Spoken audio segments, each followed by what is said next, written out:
All right, guys, welcome back to the Canadian Real Estate Homefront Podcast. This is episode 50. If you're new here or you're a veteran here, please consider booking a call down below. It's a buyer or seller call. It's absolutely free. You just get to know Brooke and I style and see if we're a good fit for you.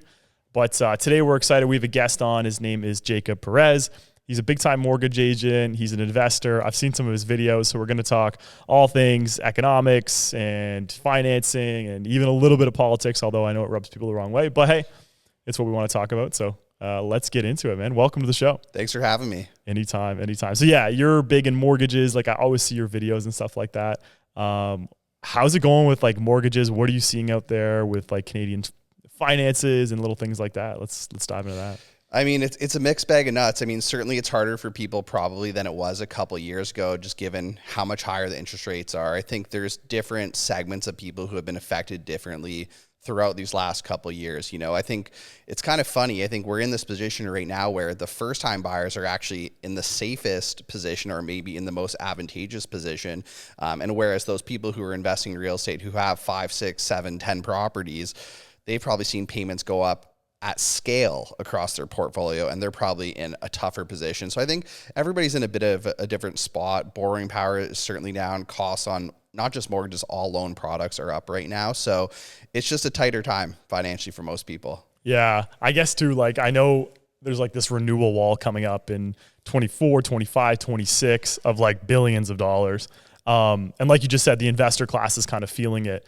Are you seeing investors like being forced to sell off? Are they hanging on just by a thread? HELOCs on people's homes too. I know it's a long-winded question, but do you see some pain coming?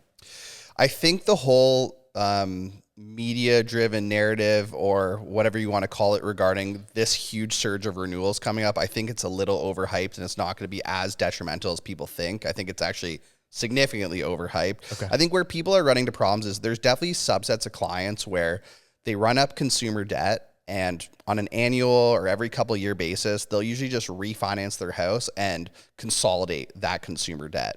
And what happens is that if your house value isn't continuously going up, you may not have equity room to consolidate the debts that you're accumulating in your life when you're overspending and things like that. So there certainly are people in the last couple of years where their house value has not kept up with their spending, and they have been in positions where they're forced to sell because they're not able to keep up with the payments. But in terms of like this big cohort of people who are going to be renewing their mortgages this year in 2024, in 2025, I don't think you're going to see that big of a payment shock, especially if people can still qualify for a mortgage. Because if they can still qualify for the mortgage they got, they can always extend their amortization back to the 30-year mark and reduce their payment. So we had an example of a client where they had a 5-year fixed at 3.04%. We just renewed them this past month, and they actually had an option to drag that from 20 years remaining back to 30 years remaining and be in a lower payment option than they were at that 3% interest rate, even though they're at today somewhere in the 5% range. So I don't think it's necessarily going to be this huge, crazy pain is coming thing that, you know, the media is kind of driving right now. Do you think that if banks didn't allow for extended amortizations, like, you know, I see stuff on Twitter where it's like this variable rate holder, but we'll extend you to 50, 60, 70 years. And even just the example you gave, do you think there would be more pain in the market? Like, do you think that the banks are like, you know, crap, we own all these houses. We better give our consumers an option so they're not forced to sell, so we don't lose money on the mortgage? Yeah, there's a little bit of that going on in a number of different projects. I think the funny thing is that you do have to qualify for the mortgage to move the amortization back. Okay. Right. So if you have a static variable mortgage where your payment doesn't change, but the interest versus the principal within the payment changes, that's when you'll see the amortization extending throughout your term. But if you have a regular mortgage and you want to take it from 20 years to 30 or 25 to 30, you actually have to qualify for that mortgage. So when you're actually in financial distress, you may not qualify for that mortgage. So that's why I usually recommend people always set your things up on the longest amortization possible and take advantage of prepayments. But in terms of, I think there's a second part of your question. I just don't remember what you asked again. I guess it was like, do you think there would be more pain in the market if the banks didn't allow for this to happen? Yeah. So just speaking on the bank's risk, right? We're seeing the banks react to the risk that they're getting themselves involved in right now. So there's certain pre-construction condo projects where those condo projects are actually valued lower than what people purchased them at 1 year ago, 2 years ago, 3 years ago. And some of those major banks who financed the build of that condo are actually at risk because they finance the construction of the condo. So if all these people don't close on these condos, now all of a sudden our original loan is at risk. So they're actually giving them mortgages at the purchase price, even though it may not be reflective of market value today. So we are seeing banks adjust their position when they specifically are at more risk. Interesting. Yeah, that's crazy. The pre-construction market is like, I feel like it's this like weight that's ready to hit the ground. It's just like ready to blow up. And we talk about it on this show. It's just, I had someone ask me the other day, like, should we buy pre-con? Like, what's the amount of premium that we're going to pay? And when you look at these projects, you see people who paid like 30, 40% above market value just because they pre-con is sexy. They sell you this whole package. They sell you this name. So I think a lot of people there are going to probably be in big trouble. And I'm in all these assignment groups, not that I'm going to buy any, but just to kind of to get a feel for the market. So I do wonder if like a lot of these condos in downtown Toronto are going to almost be like ghost condos in a way. And what kind of exposure does that have to the financial system and to the banks in Canada? Like, are they going to need a bailout? Like, what's really going to happen? Because who's going to, like, no one's buying these assignments. So what do these people do? They just walk away from their down payment, probably, because they can't come up with the extra $100,000. So I do wonder what's going to happen there. Pre-construction is just such an interesting topic because if you talk to people in the real estate investing circles, they almost have a snobby type of attitude towards pre-construction. They almost laugh at pre-construction investing because it is the riskiest form of real estate investing. It's purely based on speculation majority of the time. Whereas if you look at the general public, that's usually the form of real estate investing that they're most exposed to and the form of real estate investing that they view as the most safe form because they know that an uncle who bought a pre-construction condo or a friend who bought a pre-construction condo. So there's a really weird juxtaposition with pre-construction. Now, I think the thing that is tricky with pre-construction is that sometimes there's a lot of narrative out there that we need more of these pre-construction projects to get up and get it built because of a supply issue and things like that. I think the big issue is that there's an affordable supply issue. The issue with supply is not there's not enough one bedroom or bachelor condo units going up and down on Toronto because we have a lot of airspace. We have a lot of space where we can actually build those things up. The problem is people want large houses that can accommodate a family that they actually can afford. So I don't think pre-construction really addresses the supply issue that we have in Canada. And I think now that we're seeing people start to get burned in it, finally, kind of in our lifetime at least, it's going to take a lot of enthusiasm away from this investing style. Yeah, that's a good point. Okay, so Justin Trudeau just came out and he's so at one point he said, I'm not just trying to pick on Justin Trudeau, I'm just saying these are his words. He said that housing is not a federal issue. And then you see his polls numbers drop, and now all of a sudden he's this housing advocate. He hires on Sean Fraser, who was the immigration minister at one point. So it's almost like you're hiring the guy who started the fire to put out the fire. But I guess my long-winded point here is he said that Canada by 2031 is going to build 3.9 million homes. And that's like 3x. If we did that, we need to build 3x than the most homes we've built in a year, every single year. So I guess what would your opinion be on how do we get, as an investor and a mortgage agent, how do we get more people to build? How do we get more supply on the market, more rental units even? What's kind of your mindset going into this? How do we fix this mess?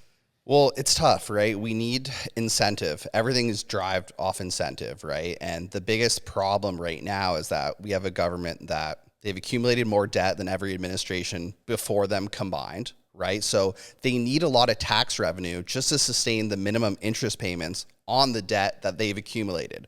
But at the same time, all the incentives that you would probably need to put in place to drive building would involve reducing the tax exposure associated with building. So the answer is actually taxing people less so that builders can sell at the same price but make a better margin than they were making in the past. But the problem is that this government has kind of put themselves in a position where how do we even make our minimum interest payments if we are not collecting all that tax?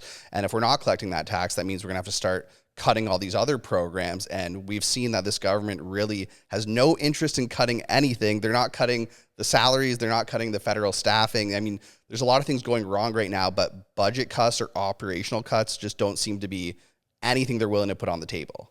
Yeah. So I think what you mean by that too is when you look at how much it costs to build a home, I was reading this a while ago, about 30% of that cost is taxing and levies and permits and things like that. So what people don't understand is that gets passed on to the consumer at the end of the day. It's kind of like the carbon tax. Like in my opinion, when I look at it, am I for the environment? Of course. But people are like, oh, I got a rebate. And it's like, yeah, but your tax, like look at gas prices. They just went up significantly.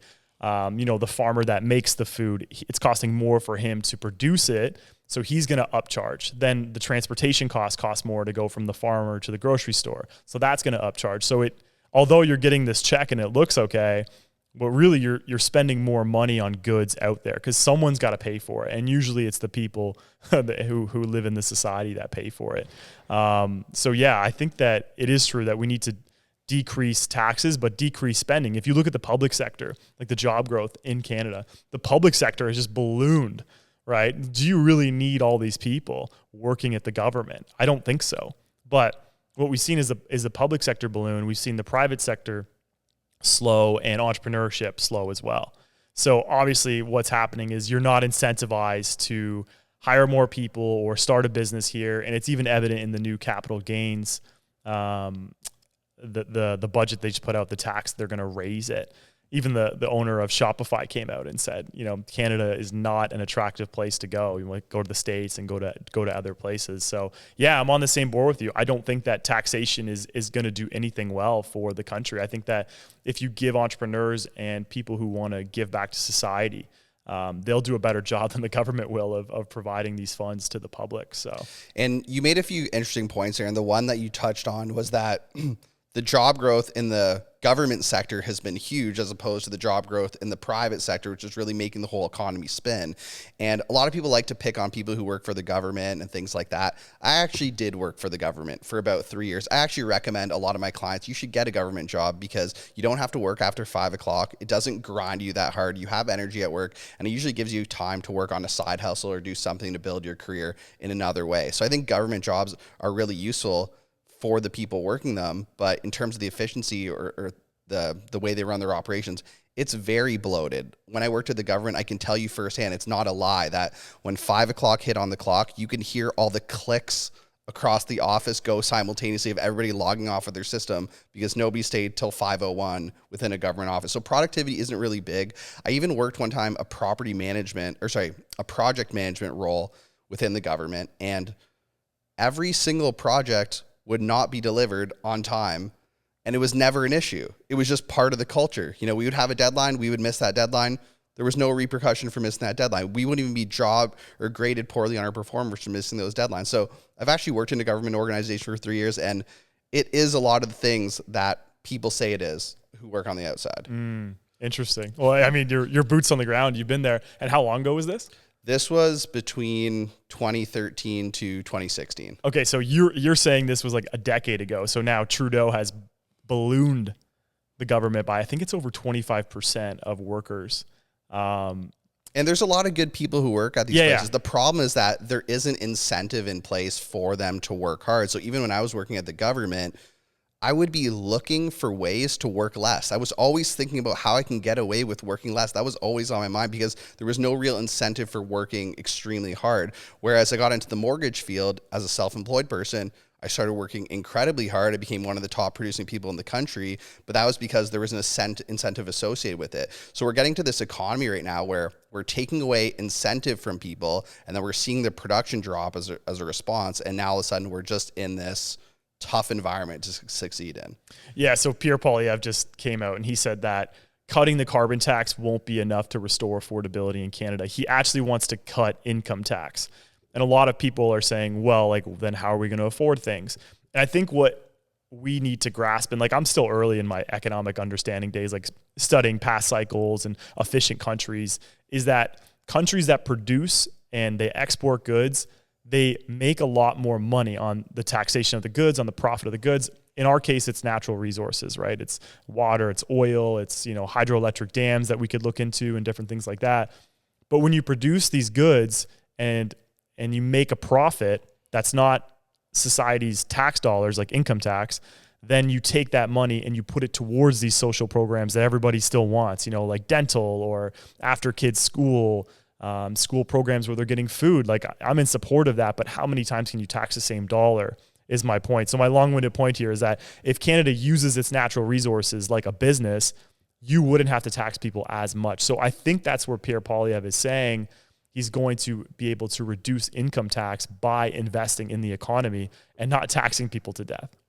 100%. And I think the thing that people, will see if he gets elected or will have to face reality on is that, our country, although this kind of like decline happened pretty fast, it still happens on a gradient. So getting the country back to a good place is going to take a very long time. It might take a few administrations to get us back to a good time, right? And the other thing too is a lot of people go, well, are you going to be more enthusiastic or bullish on Canadian real estate if the Conservatives get elected? And I'm not sure, because a lot of the things the Liberals were doing were creating this inflationary environment where the real estate values were rising so quickly. So what's going to happen when we're trying to move that inflation down or control that inflation more strictly with the new government? I'm not sure how that's going to affect real estate values, but where I do think it might benefit is for the next generation looking to get into housing. Yeah, I think it's a tough argument, right? Like, people always love to look at the 2008 financial crisis and compare the two to what Canada's housing bubble is.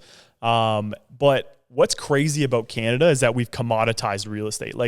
I know more people that max out investing in real estate than they do their TFSA. And in the States, when you look at their stock market, it's very much a lot of people put their wealth in there. Microsoft has a bigger market cap than the whole TSX does. I feel like a lot of people and this narrative of real estate in Canada has become an investor focus, or I need to own real estate. It has to happen. I need to get a house, which I think everyone should try and own a house, but now we're just out of reach with it. And 2/3 of Canadians own real estate. So to say that real estate prices are going to get cut in half is a pretty bold statement, because of what would our economy look like if that happened. It would be turmoil, right? The banks would be in huge financial stress. Canadians would be in huge financial stress. People who borrowed HELOCs on their home and things like that. It just doesn't seem like that's going to happen, in my opinion, unless there's something that the free market does where the government can't control it, the banks can't control it, and it's just an absolute mess. So like you just said, it's going to take a long time for Canada to restore affordability. And what does that even look like? I really don't know. I think you made a good point, though. Everyone should get some exposure to real estate specifically. I like real estate better than things like the stock market or things like that, because real estate is an asset you can actually control. You can renovate the property. You can convert it to multiple units. You can sell the property. You can do a lot of different things with real estate. Whereas if you're investing in a company, you don't really have any control of the operations of that company, the political influences of that company, things like that. Now, you don't need to just get in the market. A lot of people just say you just have to get in the market. Well, that's not really the case. You should get in the market in a calculated fashion and buy something where it's going to make sense. A lot of times that's just going to be an investment property. For me, I don't even know, I think maybe around 28 properties. I have over 100 rental units right now, and I've never lived in any of my properties. I've only bought rental properties. I've always rented where I live, just because the places I wanted to live didn't make sense to me as an investment, and the places I wanted to invest in, I didn't really want to live. And the more you can actually understand real estate, you can protect yourself better towards making bad decisions financially. Now, in terms of buying a primary residence or something like that, I think that's still a good route for a lot of people, but you just really have to nail down affordability, and you have to nail down a little bit of a longer term approach. I think the idea of just get a starter home, I would actually vouch for maybe a little bit of the opposite. You should actually try to get the biggest, most long-term beneficial property you can possibly get early on, because those starter homes, those ones that are 2-bedroom on the main floor, or, it's a 1-bedroom condo, those don't have as much upside in the valuation. Whereas if you get something bigger, you get to the point where it's hey, I don't need a house this big, or maybe the affordability isn't where I would like it to be. I think those have longer term trajectory in terms of value, and there's going to be a lot of small, not great inventory going up because the builders are building them smaller and crappier all the time. So try to go after actually the higher value assets that you obviously still can sustain, versus just get in the market with that starter home. Just be careful, I think, when it comes to those starter homes. Yeah. Okay. So here's a good scenario. So you're Jacob Perez, you're 25, you saved up 150 grand. What do you do right now? Well, that would be crazy. If I could save up 150 grand, I probably know what to do at that point at 25 years old. But I think the easiest thing you do is buy a duplex property. Where would you buy it? The safest place today, I would say, is Alberta. Like a market like Edmonton, for example, is a really, really good market. If you look at the median income of the people who live in Edmonton, it is actually quite high. The median income in Edmonton is higher than Hamilton. It's higher than Toronto. It's higher than a lot of other markets. Yet the property valuations are quite low. The rent is quite low. So what that tells you is that there's an opportunity for those rents to go up. There's an opportunity for those values to go up and those people still being able to afford to buy those properties. The other benefits of buying in Alberta, there's no land transfer tax in Alberta. There's lower sales tax just on general items when you're out purchasing items. There's the highest inter-province migration is into Alberta right now in Canada. I just think that is the safest place to put your money. Now, there's some elements there that are not as beneficial. For example, you have just flat land. So there's a lot of urban sprawl that can take place. There's a lot of new inventory that can take place. Whereas if you're in like Toronto, Hamilton, you're kind of landlocked to water. There's only so much land, right? So in terms of long-term appreciation, you might think that it may not come. But the only two markets in Canada that actually did well in the last 2 years were Edmonton and Calgary. Right. And then you talked about those natural resources earlier, where a lot of those natural resources, where a lot of the jobs going to be out west. I'm really bullish on Alberta. That would be the province I'd be looking in. Yeah, that's interesting. Yeah, I know. It's like we always get this, like, I can't afford to buy a house in Toronto, but I want to buy something. And then that's where me and Brooke kind of steer people to Hamilton and Brantford duplexes. I just don't know the Alberta market. Obviously, like I tell people, like, if you want me to connect you with someone, I can. But that's interesting to hear something like that, because you look at the migration of Canadians and it's like they're flocking to Alberta. And it's like, a lot of people say that Alberta is very right wing and all these things. I'm not really big into that. I just think it's like common sense that I enjoy. But yeah, like what's common sense in Alberta is no land transfer. Like, why are we paying, like in Toronto, you get taxed double. Like you're paying like $40,000 just to move down the road. Like that's insane. Like that's literally robbery.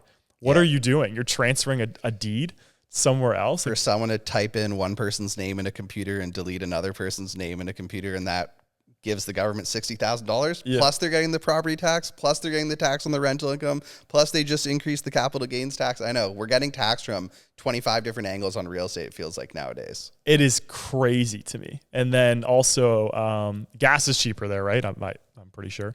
Less sales tax, like you just said. And I think the big thing for an investor is that you can get somebody out of your place in 30 days. Like truly how it should be is like you have first and last month's rent, and how Ontario was at one point. But you get first and last month's rent, and then if someone doesn't pay that month, then you have their last month's rent as kind of a fallback just in case. And then after that 30 days is over, you can get them out, get someone new in there. So you're continuously paying your mortgage. Like now we're seeing 8 to 12 months of trying to get somebody out. You see people lose their shirt. I saw this guy living in his car because his renter stopped paying. He couldn't pay his rent anymore. It's just not a fair society. Like you're literally stealing from people, although people want to say investors are greedy, this and that. Like, no, it's a free and open market. Anybody can become an investor, and you just got to pick your lane of what you want to invest in. So to see like Calgary have this kind of incentive of cheaper property prices, people can work from home. You're going to attract that talent where they're like, okay, my money goes a lot. I don't want to leave Canada, but it's becoming unaffordable.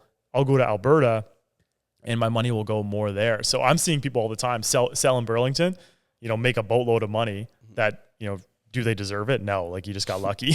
And then go to Calgary, buy a property and an investment property. So yeah, and there's a number of other things. I mean, just speaking back to the landlord-tenant board, it's also in some ways unfair for the good tenants, because I've had a lot of situations where there's been problems between tenants in my building and we can't do anything to help the tenant. I had a situation where I had two young girls who were living in their first basement apartment together, and their tenant who lived above them was a woman who probably had some mental issues, some, substance abuse problems, things of that nature.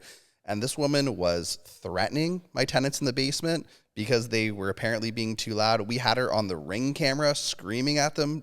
I brought it to the police. The police determined this was a landlord-tenant board matter. So you can imagine how that would go. I'm like, these are physical threats happening to young girls. And I'm sitting here as the landlord, and I have no recourse to even help them.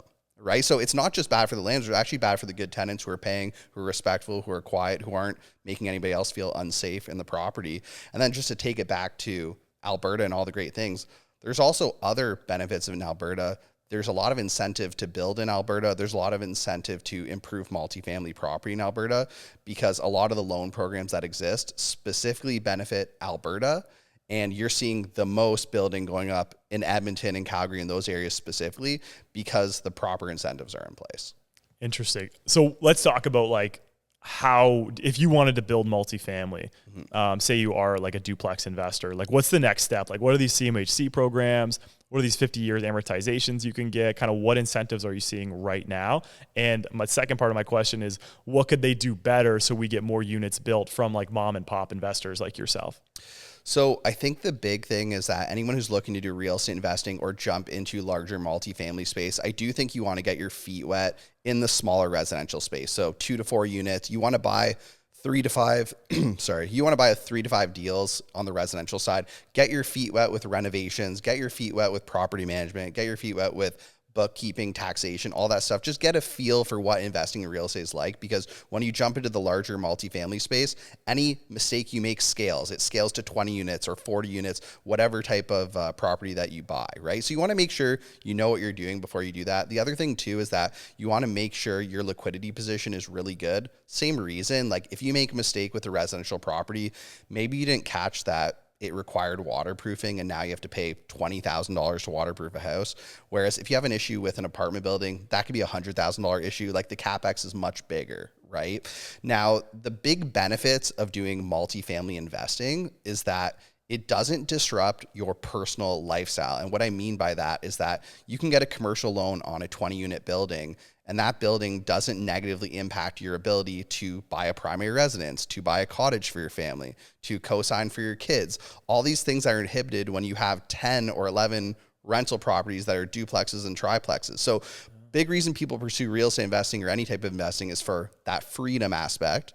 And the problem is if you pick up a bunch of residential properties that are cash flowing just a little bit or break even, it starts to impact your ability to actually get loans on the residential side. So it's like, hey, we have these 3 duplexes, but we have to sacrifice on our primary residence, even though we could afford more type thing, right? So commercial real estate investing, it has a lot better scalability to it. You can buy 10 apartment buildings and it doesn't impact your ability to buy a 12th building. If you're an old man and you want to take $1 million of equity out of your building in a refinance, it doesn't require your T4 income to qualify to borrow that money. So anybody who's interested in real estate investing, you want to start to get your feet wet, start to get your learning started on the multifamily space, because eventually that's where you're going to want to be.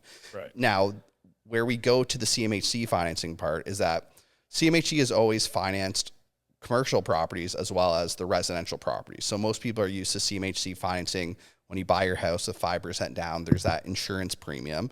So that also exists on the commercial side. The big benefit for the banks is when those mortgages are insured by CMHC, they have significantly less risk in the deal. So when the banks have less risk, they'll give you better terms on the deal. So CMHC always had a program where you could get up to a 40-year amortization and 85% loan to value. So either buying with 15% down or refinancing up to 85% of the value of your property. For commercial real estate. So anything residential, 5 units or more. So in March 2022, they expanded the program. They came out with what's called the MLI Select, and you can now get up to a 95% loan to value and a 50-year amortization. So we have clients right now who are literally buying new construction multifamily buildings, let's say a $2 million purchase price, and they can close on this building with less than 10% down. Wow. There's stuff that exists like that right now. It doesn't rely on your T4 income to qualify. It doesn't rely on, what debts you carry, how big your car loan is. It's just based on the performance of the building and you, the borrower, meeting a minimum threshold. Now, the whole benefit of this MLI Select program is that there's 3 key pillars they're trying to incentivize. One is accessibility, so building buildings to a certain accessibility standard. The other is energy efficiency, so either building a building to an energy efficiency spec or taking an old distressed building and demonstrating that you've improved the energy efficiency of that building. And then the third thing is affordability. So committing to renting out a percentage of your units at affordable rental rates. Okay. So the big thing is that these programs work really well out in Alberta for a couple of reasons. One is that the cost to build is a lot cheaper out there. Why is that? I'm not sure. I don't know if the labor pool will just take on lower cost for labor. I don't know if the resources and materials are cheaper. I'm not sure exactly, but just firsthand when it comes to building, it's a lot cheaper in Alberta. The second part about it is that because that median income is a lot higher in Alberta, what is deemed affordable by the government in that province is a lot more reasonable than what's deemed affordable in the province of Ontario. So you're not seeing as much movement with this program in Ontario as you're seeing in Alberta, because in Alberta, the rents are already low and the median income is high. So to rent a unit out at an affordable rate for people in that market is still pretty fair for the landlord too. And that's why a lot of people are flocking there. So there's a lot of people who are committing to renting out units at affordable prices for 10 years because the affordable prices in Alberta are quite fair. They're not fair in Ontario, right, kind of thing. Yeah. So that's the tricky part. And then that's the big thing. And then when you're talking about jumping into big multifamily, $5 million purchase or $4 million purchase, that land transfer tax number gets really big if you're in Ontario, right? So now you toss in that you're saving $70,000 or $80,000 in land transfer tax. Everything is just starting to look more attractive in Alberta, yeah. And that's why you're seeing everybody flock to that province. Yeah, you're selling me right now. I'm like, oh my god, I didn't really consider all these things. If someone wanted to work with you on something like this, they just DM you on Instagram or something like that? Yeah, Instagram's definitely the best place to get a hold of me. Send me a DM. We get back to you right away, and we'll get you in the calendar. And the way you can use this program, you don't need to be extremely rich. You need to have at minimum 25% of the loan amount you're seeking in net worth. So if you're seeking $1 million loan, you need to have at least $250,000 in net worth. That net worth can be the equity in your property. It doesn't have to be, straight cash, stocks, liquidity. So it's a pretty easy program to use, but anybody who's looking to jump into multifamily space, you want to get your feet wet with some forms of real estate investing, again, because there could be some issues that come up. Now, the other big benefit too, again, this is on the mortgage side, is that you could partner up with 4 or 5 friends, buy a multifamily building, and that's not impacting 4 or 5 people's ability to go get their own house with their partner or things like that, right? So this is why commercial is starting to win, is because people are like, know what, I'll relearn real estate investing under these metrics, but at least I know that like 5 years down the line, this is not going to stop me from continuing to go. Kind of thing. That's really interesting. I might book a call with you and kind of chat a bit more. That sounds appealing. One question we always try to ask our guests is, where do you see yourself in 5 years? I don't know. I think, few more kids, probably being a hardcore hockey dad. I think that's kind of been, I got a stepson right now, so I'm pretty hardcore into his hockey, and it's just the little things that are really fun. I think it's funny when we're a bit younger and we're really striving for financial success. We're thinking about leaving a legacy behind, picking up all these properties. And then when you start to get a little bit older, I'm only 34 now, but I think that's pretty old. I feel like I've been investing for 10 years. So I feel like I've been in this forever. But you start to realize it's just the little things that matter. It's like the meal that your grandmother made that you make now, that your kids are going to make in the future. It's your kids' sports, it's all that kind of stuff. So for me in 5 years, I think just keep doing a lot of mortgages, keep buying more real estate. I think I've kind of found the formula that works for me, and then just more time with family, really. Yeah, so you enjoy the time with the kids. Yeah. That's cool. The little things, I like that. All right, guys, cool. Well, thanks, Jacob, for coming. That was awesome. I'll put his links down below just in case you want to book a call with him, or try and figure out something for yourself so you can kind of set your family up, or even just if you're interested in seeing what you can do for yourself and your finances. So I'll set that up down below. If you could like and subscribe to this episode, that would be amazing. We're trying to grow our subscribers on YouTube. You can follow us on Instagram, TikTok, YouTube Shorts. We cut all these up. We'll be sure to tag Jacob in a few of them so you guys can at least find his Instagram that way. And like I said, if you guys are looking to buy or sell real estate, please consider clicking that link down below. Book a call with us, totally free at the time that suits you in the comfort of your own home, and you just get to know us and what we can offer. So thanks so much for watching, and we'll see you guys next week.